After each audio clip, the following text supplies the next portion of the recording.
Alamin ang latest weather update ngayon dito sa Sir Aris Official Weather News Today.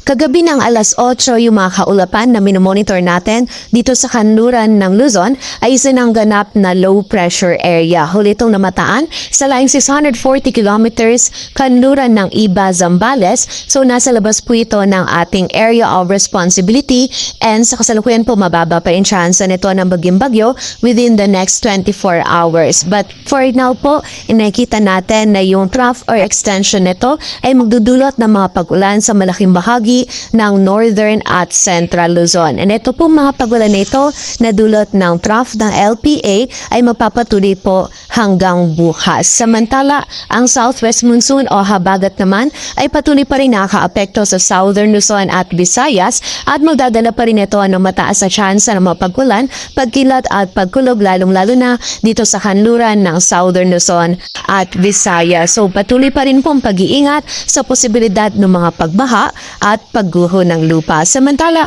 bukod po dito sa LPA na minomonitor natin sa labas ng ating area of responsibility, ay meron din po tayo mga kaulapan na minomonitor dito naman sa silangan ng Luzon. So, continuous monitoring po tayo dito sa mga kaulapan nito sa posibilidad na ito ay magkaroon ng sirkulasyon at maging isang ganap na low pressure area sa mga susunod na araw.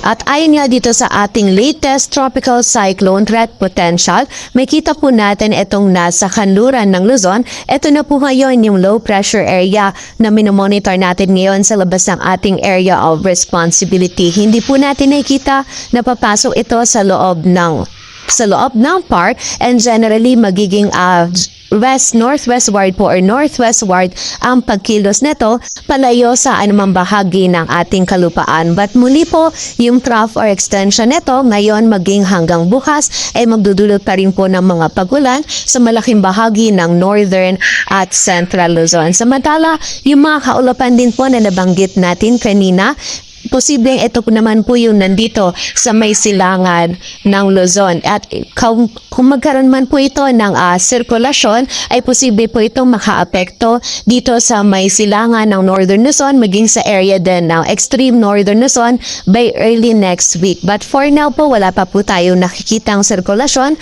kaya patuloy na magantabay pa din sa updates na ipapalabas ng Pag-asa.